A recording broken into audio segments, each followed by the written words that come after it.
2 ವರ್ಷದಿಂದ ನಾನು school start ಮಾಡುವಾಗ ತುಂಬ ನನಗೆ ಹೆದರಿಕೆ ಇದ್ದದೊಂದು ಟೀಚರ್ಸ್, ಒಂದು ಮಕ್ಕಳನ್ನು ಸಾಲ್ವ್ ಮಾಡಬೇಕಲ್ಲ, ಅದನ್ನು ಹೇಗೆ ಸರಿ ಮಾಡೋದು, ಅದರ ಹಿಂದೆ ನಾನು ಕಲಿತದ್ದು. ಇಲ್ಲಿ ಬಂದ ನಂತರ ಮಕ್ಕಳನ್ನು ಈಸಿಯಾಗಿ ಸರಿ ಮಾಡಲಿಕ್ಕೆ ಆಗ್ತದೆ, ಟೀಚರ್ಸನ್ನು ಆಗ್ತದೆ. ಪೇರೆಂಟ್ಸ್ ತುಂಬ ಜನ ನಮಗೆ ಡಿಪೆಂಡ್ ಆಗಿ ಬರ್ತಾ ಇಲ್ಲ. ಯಾಕೆಂದರೆ ಉದಾಹರಣೆ ಹೇಳೋದು, ಈಗ ಇದರಲ್ಲಿ 3 ಮಕ್ಕಳು ಇದ್ದ ಪೇರೆಂಟ್ಸ್ ಇದ್ದಾರೆ, 2 ಮಕ್ಕಳಿದ್ದ ಪೇರೆಂಟ್ಸ್ ಇದ್ದಾರೆ, 1 ಮಗು ಇದ್ದ ಪೇರೆಂಟ್ಸ್ ಇದ್ದಾರೆ. ಒಂದೊಂದು ಮನೆಯಲ್ಲಿ ಆ ಮಕ್ಕಳನ್ನು ಸಾಕಾಗ ಅವರವರ ಒಂದು ಡಿಪೆಂಡ್ ಆಗಿ ಅವರವರ ಸಿಸ್ಟಮ್ ಕೆಲಸ ಆಗ್ತಾರೆ. ಇಲ್ಲಿ ನನಗೇನಾಗ್ತದೆ, ಈಗ ಹೋದ ವರ್ಷ ನನಗೆ 500 ಸಮಥಿಂಗ್ ಅಷ್ಟು ಮಕ್ಕಳಿದ್ರು, 500 ಹತ್ರ. ಈ 500 ಮಕ್ಕಳನ್ನು ನಾವು ಒಂದೇ ಪೇರೆಂಟ್ಸ್ ಆಗಿ ನಮ್ಮ ಮ್ಯಾನೇಜ್ಮೆಂಟ್ಸ್ ಹಾಕಬೇಕು, ಕಲಿಸಬೇಕು ಅವರಿಗೆ. ಆಗ ನೀವು ನಿಮ್ಮ ಒಂದೊಂದು ಮನೆಯಲ್ಲಿ ಒಂದೊಂದು ಸಿಸ್ಟಮ್ ಇದ್ದನ್ನು ಆ ಎಲ್ಲರ ಸಿಸ್ಟಮ್ ಒಟ್ಟಿಗೆ ಆದರೆ ಏನಾಗ್ಬೋದು, ಒಂದು ಮಗು ಜೋರು ಇರ್ತದೆ, ಒಂದು ಮಗು ಡೀಸೆಂಟ್ ಆಗಿರ್ತದೆ. ಅರ್ಥ ಆಯ್ತಾ? ಈಗ ಮನೆಯಲ್ಲಿ ಉಪದ್ರ ಮಾಡಿದರೆ ನೀವು ಬೈತೀರಿ, ಒಂದು ಮಗುಗೆ ಹೊಡೆದ್ರೆ ನೀವು ಹೊಡಿತೀರಿ, ಎಲ್ಲ ಎದುರಿಸ್ತೀರಿ, ಏನೋ ಒಂದು ಮಾಡ್ತೀರಿ. ಅದೇ ಇಲ್ಲಿ ಏನಾಗ್ತದೆ ಹೇಳಿದರೆ, ಒಂದು ಪೆನ್ಸಿಲ್ ಮಿಸ್ ಫಸ್ಟ್ ಫೋನ್ ಮಾಡಿ ಏನು ಹೇಳೋದು, ಡ್ಯಾನ್ಸ್ನ ಮಗಳು ಏನು ಮಾಡ್ತಾ ಇದ್ದದ್ದು. ಇದು ನನ್ನ ಅನುಭವ.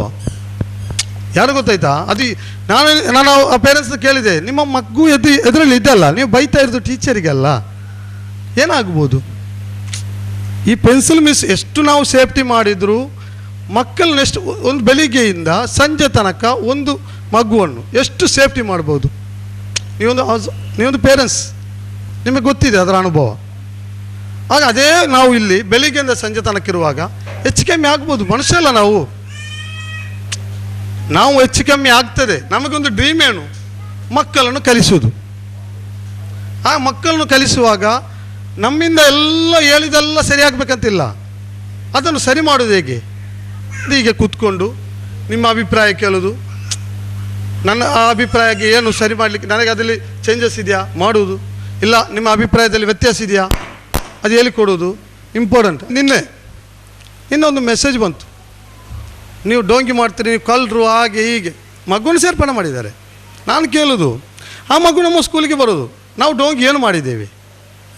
ಬುಕ್ಸ್ ನೀವು ಅರಬಿಕ್ ಕಲಿಸಬೇಕು ಅಂತೇಳಿ ಇಲ್ಲಿ ಕರ್ಕೊಂಡು ಬಂದಿದ್ರಿ. ಫಸ್ಟಿಗೆ ನಮಗೆ ಬೇಕಾದದ್ದು ಇಲ್ಲಿ ನೋಡುವಾಗ ಮಕ್ಕಳಿಗೆ ಅಕ್ಷರವೇ ಗೊತ್ತಿಲ್ಲ, ಅಲಿಫಾ ಗೊತ್ತಿಲ್ಲ. ಆಯಿತು, ಅಲಿಫಾ ಆಗುವುದು, ಅದಕ್ಕೆ ಸಬ್ಜೆಕ್ಟ್ ಒಂದು ಬುಕ್ಸ್ ತೆಗೆದು ಕಲಿಸಿದ್ದೇವೆ. ಫಸ್ಟ್ ಮಕ್ಕಳನ್ನು ಅಲಿಫಾ ಅಂತ ಕ್ಲಿಯರ್ ಮಾಡಿದೆ. ನಂತರ ಏನು ಬೇಕು ಅಂತ ಅದನ್ನು ಟ್ಯಾಲಿ ಮಾಡಿ ನೆಕ್ಸ್ಟ್ ಬುಕ್ಸ್ ಅವರಿಗೆ ನೆಕ್ಸ್ಟ್ ಇಯರಿಗೆ ಕಂಟಿನ್ಯೂ ಮಾಡಿದೆ. ಈಗ ಮಕ್ಕಳು ಈಗ 6th 7th ಸರ್ಫು ತುಂಬ ಸರ್ಫ್ ಕಲ್ತಿದ್ದಾರೆ ಅವರು. ನೆಕ್ಸ್ಟ್ ಅವರು ಹೋಗೋದು ಅರಬಿಕ್ ಲ್ಯಾಂಗ್ವೇಜಿಗೆ. ಅರಬಿಕ್ ಲ್ಯಾಂಗ್ವೇಜ್ ಹೋಗುವಾಗ ಈ ಬುಕ್ಸು ಇದು ನಾನು ಕಾಶ್ಮೀರದಿಂದ ಆರ್ಡ್ರ್ ಮಾಡಿ ತರಿಸೋದು. ಈ ಬುಕ್ಸು ಇದು ಒಂದು ಮಗುಗೆ ಇದು ಒಂದೊಂದು ಹೆಸರುದು ಅರಬಿಕ್ಕಲ್ಲಿರುವುದು. ನಾವು ಅರಬಿಕ್ ಲ್ಯಾಂಗ್ವೇಜ್ ಕಲಿಸುವಾಗ ಈ ಬುಕ್ಸ್ ಇಂಪಾರ್ಟೆಂಟ್.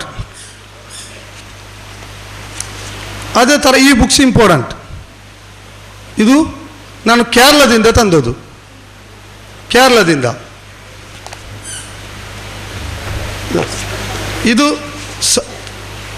ಇದು ಬುಕ್ಸ್ ಇಂಪಾರ್ಟೆಂಟ್. ಇದಕ್ಕೆ ನನಗೆ ಇಲ್ಲಿ ಮುಟ್ಟುವಾಗ 1000 ಮೇಲೆ ಅಸಲು ನಿಲ್ತದೆ.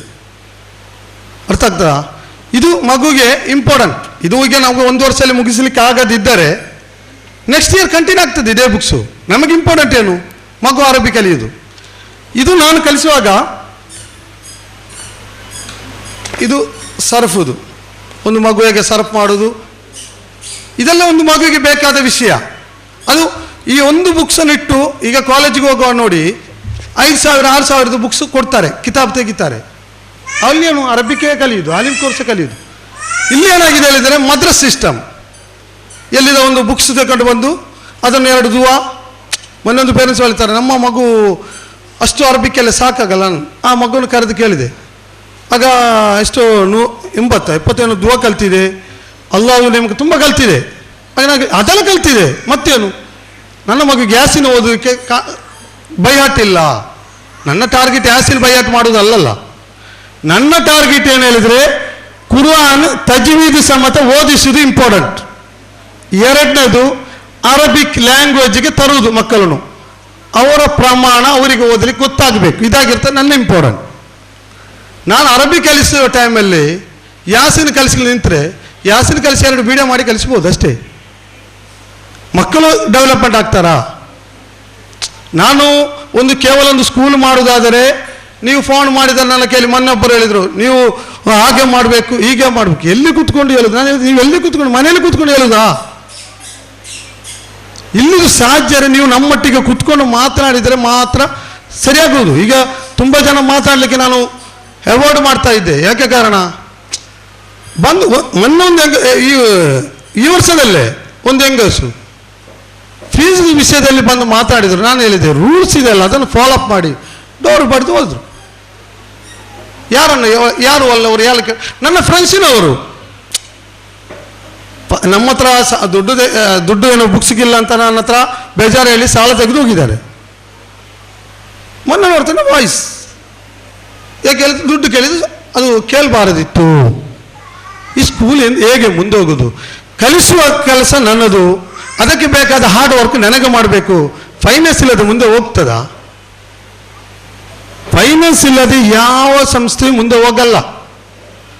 ಅದು ನಾವು ಹೋದ ವರ್ಷ ಏನು ಮಾಡಿದೆ ಹೇಳಿದರೆ, ಒಂದು ಫಿಕ್ಸಡ್ ಮಾಡಲಿಲ್ಲ. ಯಾಕೆ ಮಾಡಲಿಲ್ಲ? ಎಲ್ಲರಿಗೂ ಕಷ್ಟ ಇರ್ತದೆ. ಈಗ 5 ಕಂತು ಇದೆಲ್ಲ ಫಿಕ್ಸಡ್ ನಾನು ಮಾಡಲಿಲ್ಲ. ಯಾಕೆ ಹೇಳಿದರೆ ಎಲ್ಲರಿಗೂ ಕಷ್ಟ ಇರ್ಬೋದು. ಏನು ಮಾಡಿದ್ದಾರೆ ಹೇಳಿದರೆ, 1,000 ಕಟ್ಟಿದವರು ಇದ್ದಾರೆ, 2,000 ಕಟ್ಟಿದವರು ಇದ್ದಾರೆ, ಕಟ್ಟದ ಬುಕ್ಸ್ ತಗೊಂಡು ಹೋಗಿದ್ದವರು ಇದ್ದಾರೆ. ಲಾಸ್ಟ್ ತನಕ ಕಟ್ಟಲಿಲ್ಲ. ಮತ್ತೇನು ದುಡ್ಡು ಕೇಳಿದ್ದಕ್ಕೆ ಚೈಲ್ಡ್ ಕೇಸ್. ಮತ್ತು ನಾನು ಎಲ್ಲಿಸೋದು ಈ ಚೈಲ್ಡ್ ಕೇಸ್ ಅಂತ ಎದುರಿಸ್ತಾರಲ್ಲ, ನಾನೆಲ್ಲಾದರೂ ಕಾನೂನು ಗೊತ್ತಿಲ್ಲ, ನಾನೇನು ಮಾಡ್ತೇನೆ, ಆಯ್ಲಿ ಮ್ಯಾಮ್ ನೀವೇನು ಬೇಕಾದ್ರೆ ಮಾಡಿ, ನಾನಿಲ್ಲ, ನಿಮ್ಗೆ ಹೇಗೆ ಕಲಿಸಬೇಕಾದ್ರೆ ಕಲಿಸಲಿ, ಸ್ಕೂಲ್ ಮುಂದೆ ಹೋಗಿದ್ದಾರೆ ಹೋಗಲಿ, ಬಿಡೋದಾದ್ರೆ ಬಿಡಬೇಕಿತ್ತು. ನನಗೆ ಗೊತ್ತಿದೆ, ನಾನು ಬಿಟ್ಟರೆ ಈ ಮಕ್ಕಳನ್ನು ಒಳ್ಳೆದು ಮಾಡಬೇಕಂತ ಒಂದು ಸಂಸ್ಥೆ ಸ್ಟಾರ್ಟ್ ಮಾಡಿ, ಈ ಸಂಸ್ಥೆಯನ್ನು ನಾನು ಒಳ್ಳೆದು ಮಾಡೋದು ಬಿಟ್ಟು ಪೇರೆಂಟ್ಸಿಗೆ ಬೇಕಾಗಿ ಆ ಮಕ್ಕಳನ್ನು ಹಾಳು ಮಾಡಬೇಕು ಯಾಕೆ? ಆ ಇಂಟ್ರೆಸ್ಟಿಂದ ಇವತ್ತು ನಿಮ್ಮನ್ನು ಕರೆದದ್ದು ಅದೇ ಇಂಟ್ರೆಸ್ಟಿಂದ. ನೀವು ನಮ್ಮೊಟ್ಟಿಗೆ ಸೇರಿದ್ರೆ ಮಾತ್ರ ಮುಂದೆ ಹೋಗ್ಲಿಕ್ಕೆ ಆಗ್ತದೆ, ಇಲ್ಲದಿದ್ರೆ ಸಾಧ್ಯ ಇಲ್ಲ.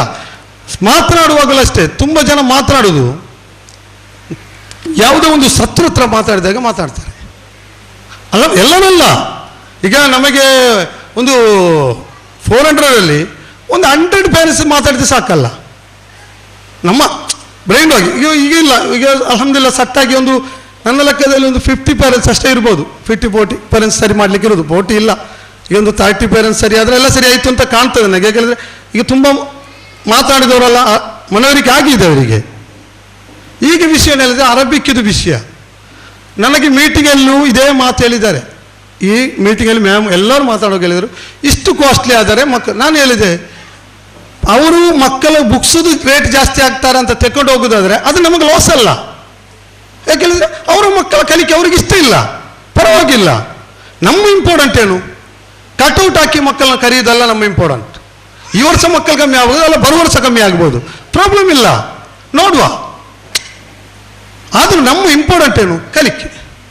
ಅದು ಇಂಗ್ಲೀಷ್ ಆಗಲಿ ಹಿಂದಿ ಆಗಲಿ. ಈಗ ತುಂಬ ಜನ ಮೊನ್ನೆ ಒಂದು ಪೇರೆಂಟ್ಸ್ ಅಥವಾ ಹೇಳಿದರು, ಅದು ನಿಮ್ಮ ದುಡ್ಡು ವಿಷಯದ ಮಾತಾಡಿದೆ, ನೀವು ಕಲಿಸೋದು ಸಾಕಾಗೋದಿಲ್ಲ.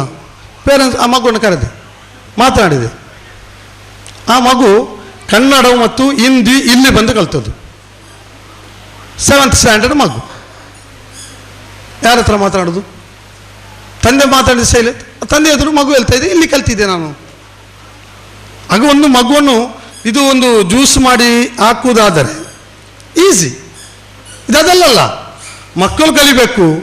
ಮಕ್ಕಳ ಈಗ ಅರಬಿಕ್ ಬುಕ್ ಇದೆ, ಇದನ್ನೆಲ್ಲ 1 ಇಯರಲ್ಲಿ ಮುಗಿಸ್ಬೇಕಂತ ನೀವು ಹೇಳಿದ್ರೆ ನನಗಾಗ್ತದಾ? ಮಕ್ಕಳ ಟ್ಯಾಲೆಂಟ್ ನೋಡಬೇಕು. ಈ ವರ್ಷ ತೆಗೆದಿದ್ದಾನೆ, ಈ ವರ್ಷ ಇದು ಮುಗಿಯೋದಿದ್ರೆ ನೆಕ್ಸ್ಟ್ ಇಯರ್ ಇದು ಕಂಟಿನ್ಯೂ ಮಾಡ್ತಾನೆ. ಮತ್ತೆ ಅರ್ಧದಲ್ಲಿ ಬೇರೆ ಬುಕ್ಸ್ ತೆಗಿಬೇಕಾದ್ರೆ ಮತ್ತೆ ನಾವು ತೀರ್ಮಾನ ತೆಗಿತೇವೆ, ಇಲ್ಲ ಇದು ನೆಕ್ಸ್ಟ್ 2 ವರ್ಷದಲ್ಲಿ ಇದನ್ನೇ ಮುಗಿಸ್ಬೇಕಾದ್ರೆ ಹಾಗೆ ಹೋಗ್ತೇವೆ. ಟೋಟಲಿ ಮಕ್ಕಳಿಗೆ ಲ್ಯಾಂಗ್ವೇಜ್ ಇಂಪಾರ್ಟೆಂಟ್, ಅರ್ಥ ಆಗ್ತದಾ? ನಾವು ಮನೆಯಲ್ಲಿ ಕೂತ್ಕೊಂಡು ಯಾವುದೋ ಒಂದು ಅರಬಿ ಕಲಿಸಿ ಹೇಳಿದರೆ ನಾವೇನು ಮಾಡೋದು? ಒಂದು ಕ್ಲಾಸಿಗೆ ಇಷ್ಟು ಬುಕ್ಸ್ ತೆಗೆಯುವಾಗ ಅಮೌಂಟ್ ಬರ್ತದೆ. ಇದೇನಾಗಿದೆ ಹೇಳಿದರೆ ಒಂದು ಸಂಘಟನೆ ಬುಕ್ಸು ಎಲ್ಲ ಯಾವುದೊಂದು ಸಿಲೆಬಸ್ ತೆಗೆದು ಅದನ್ನು ಕಲಿಸ್ತಾರೆ. ಆ ಸಿಲೆಬಸ್ಗೆ ಎಷ್ಟು? 200 ರೂಪಾಯಿ 300 ರೂಪಾಯಿ. ಮಗುಗೆ ಅರಬಿಗೆ ಬರ್ತದ? ಅದು ಗೊತ್ತಿಲ್ಲ. ಅದು ಬರುವುದಾದ್ರೂ ಹಾಗೆ. ಈಗ